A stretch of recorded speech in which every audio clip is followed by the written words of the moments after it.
السلام عليكم ورحمة الله وبركاته. عاملين ايه؟ اتمنى تكونوا بخير. معاكم اسلام زايد، والنهارده تكون معانا تجربة جميلة هنعملها في اجمل البواخر الموجودة على النيل، اللي هي الباخرة نايل كريستال. اولا الباخرة نايل كريستال دي عبارة عن مجموعة بواخر، مش باخرة واحدة. في 3 بواخر بيكون نفس النظام، وفي الباخرة الفي اي بي اللي احنا عاملينها ريفيو النهارده. المكان بصراحة كانت التجربة بتاعته ممتازة، والناس هناك بتتعامل باسلوب محترم وشيك جدا، حاجة تشرف اي حد. وكمان اكتر المميزات في الباخرة نايل كريستال ان اغلب اجانب وعرب. دي الحاجة التانية زي ما انتوا شايفين، ده شباك التذاكر اللي احنا بنقطع منه التيكت. اول ما بننزل بيكون على ايدينا اليمين، وبعد كده بنكمل على طول على ايدينا اليمين برضو بيكون فيه المكان الخاص بالنسبة للانتظار قبل ميعاد الرحلة بتاعتك. مواعيد الرحلات بالنسبة للعشاء بتبدأ عندك من 6 ل 8، وفي عندك من 8 ل 10. تمام. وفي نفس الوقت كمان في رحلات برضو بتكون من الساعة 3 اللي هي وقت الغداء، برضو متاحة. وكمان عاملين عروض جامدة جدا في رمضان، الحمد لله موجودة عندي في الشركة بتاعتي بالنسبة لعروض الإفطار بتاعة رمضان، وكمان عاملين عروض السحور. من أكتر المميزات اللي بتميز بيها الباخرة نايل كريستال موضوع الأرقام اللي قدامكم دي، ودي حاجة بصراحة بتسهل على جست جدا.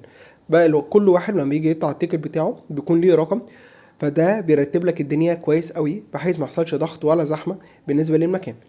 زي ما انتوا شايفين البواخر اللي احنا داخلين اسمها اونكس دي في اي بي، من اجمل البواخر الموجوده في مجموعه بواخر نايل كريستال.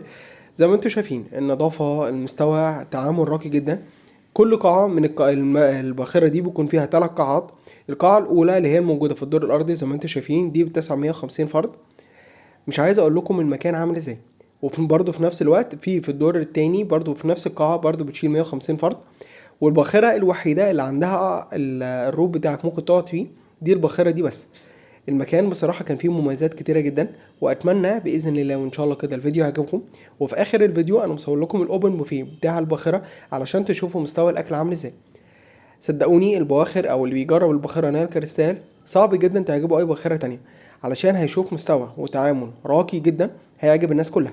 وكمان عروض الافطار اللي احنا هنعملها في رمضان باذن الله وان شاء الله كل سنه وحضراتكم طيبين، هتكون عروض جامده جدا فيها كل الاختيارات اللي انتوا عايزينها. والعروض بتاعه الافطار اللي في نايل كريستال مختلفه عن اي باخره تانية. وكمان متاح عروض السحور بتاعه الاطفال علشان دي طبعا بتكون مختلفه في مميزات كتير. اتمنى ان انتوا باذن الله ان شاء الله كده الفيديو يعجبكم. ما تنسوش لو انتوا حابين تسالوا على اي حاجه بخصوص عروض الرحلات النيل على باخره نايل كريستال، سواء كانت في الايام العاديه او في الايام الافطار، ممكن تبعتولي وتكتبولي في الكومنتات وانا هشرح لكم كل حاجه وابعت لكم الاسعار. واهم حاجه ان انتوا تتابعوا عروض الرحلات بتاعتي سواء كانت على صفحه الفيس وعلى قناه اليوتيوب وعلى تيك توك، كله باسم اسلام زايد ترافل. ما تنسوش الاشتراك في القناه وعمل لايك وشير للفيديو، وتبعتوه لناس كتير جدا من اصحابكم.